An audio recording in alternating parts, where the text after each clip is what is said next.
Hey there, Christina South, and welcome to this week's weekly medical coding tip. We are talking about a very important topic today, and it's production. As medical coders, we are held to production and quality standards. And so I saw this question asked earlier this week on a Facebook group, and I thought, you know what, this is a great question to answer because myself, right now, I am even sort of challenging myself to get my numbers up and keep them up and keep them at a steady pace instead of worrying about the ups and downs. And so these are the things that I've implemented, and I actually wrote them down, and I think these ideas will work for most coders. Some of you may have different duties, other things that you do. I am a medical coder for 8 hours. Now, that doesn't mean that I'm just strictly coding for 8 hours. I have to answer emails. There are other parts of coding where we're working with, say, the CDI team for queries and those sorts of things. So there are other tasks associated with coding besides just coding the charts. So knowing that, one of the most important tips that I can give you, and I'm going to start here, is planning your day. So one of the first things I did, and even though I've always had this in my head, I actually decided to write it down on paper and have it in front of me so that, it's on this little piece of paper right here. Keep it on my desk as just my reminder of this is how I have my day set up. There's just something about writing things down.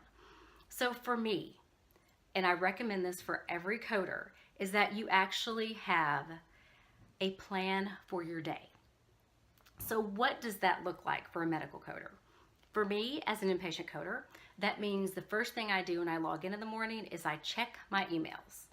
And if I have any emails that require my immediate attention, then I'm going to answer those first. And then I'm going to also look for emails where I have emailed maybe a CDI about a DRG mismatch.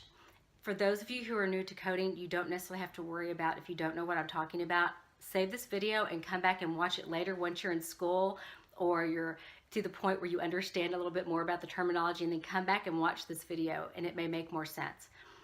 But for those of you seasoned coders, you know what I'm talking about. I have a DRG mismatch that I'm having to either work with the CDI. I may have to not only work with the CDI, but also my auditor or someone else on the team to help rectify that. You may have a problem case that the CDI and we can't figure out, and we're having to send it to a third set of eyes to help us figure out a principal diagnosis or why our DRGs don't match.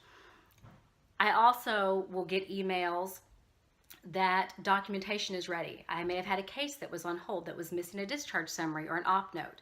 And so I work those emails and those cases first, mainly because those cases have been sitting in the queue longer than the ones that are waiting to be coded, and we want to get those cases out the door. But also, it's going to free up my time to know that those emails that were waiting for me when I logged in have been completed. I've emailed everyone. I've taken care of my end, probably completed those cases as well, and now I can start coding. So some days that may take me 30 minutes. Some days I may not have any emails in my inbox to have to check, so I do immediately start coding then. So for me, emails deal with my problem charts, CDI questions. If I'm sent a chart to review by one of my auditors to write up a query or make changes, if I have those in my inbox when I log in, I complete those, and then the next thing I do is I start coding for the day. And I code, and I code, and I code. I take my lunch break and I come back from my lunch break and I code. And then if I've received any other emails throughout the day for problem cases, another chart has a discharge summary available or the op note, etc., I will usually, depending upon how many cases or emails that I have gotten, leave about an hour to 30 minutes at the end of my day to complete those cases as well. So I know that that's been taken care of and it's not going to be waiting for me when I log back in the next day. This is personally how I have my day set up. That may not work for you, but create a schedule that works for you and how your department operates, because every department does operate a little differently. Your supervisors may actually prefer that you code first. Say code. I would that it's preferences. Got a little tongue-tied there. Sorry about that. But some supervisors may say we prefer that you code for your first 6 or 7 hours of your day and leave that last hour to deal with your problems cases. If that's the case, you're going to follow your supervisor's advice. But if you're not given advice like that, come up with a plan for each day that's going to work for you, so that you know when you're going to do certain tasks that aren't per se just coding.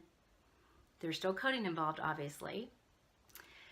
And that will really free you up so that you're not constantly checking your email.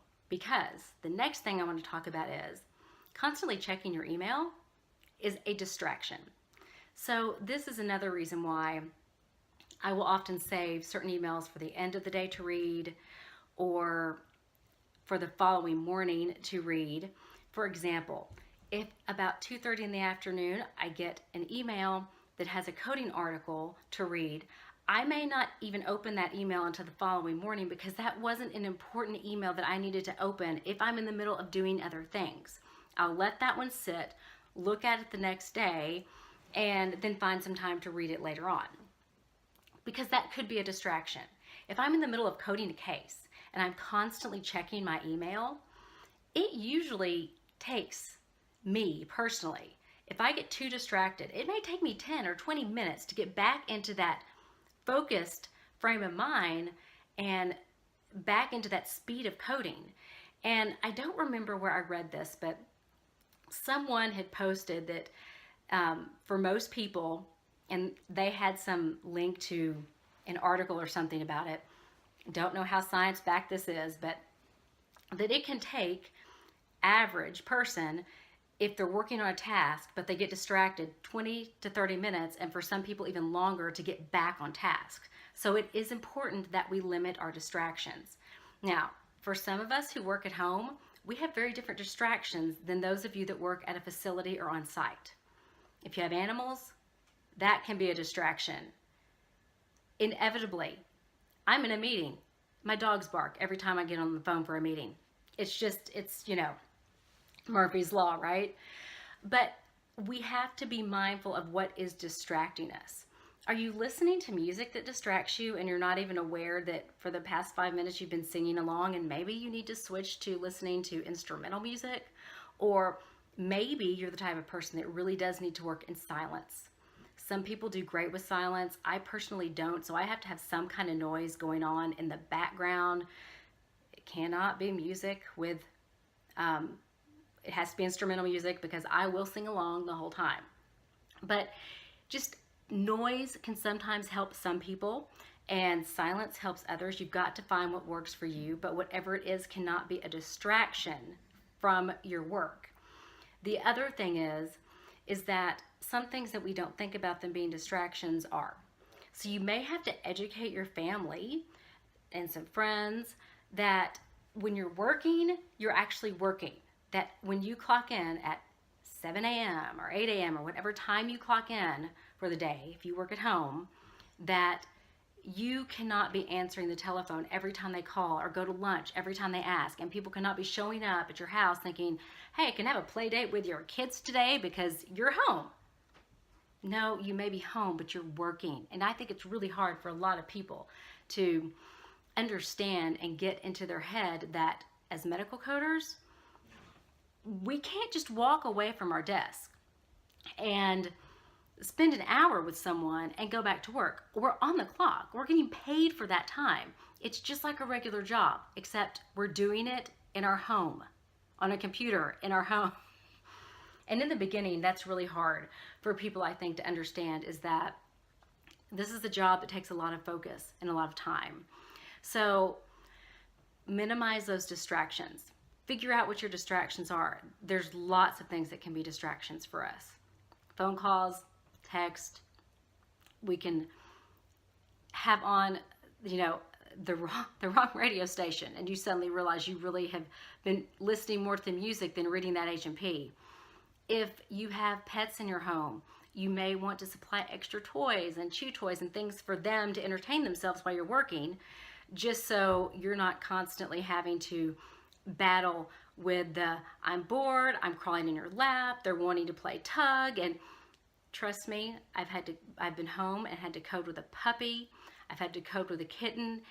This doesn't mean that you don't have pets in your home. It does mean, though, that you figure out ways to help minimize those distractions if you do have pets. And another thing is, it is almost impossible if you have young children.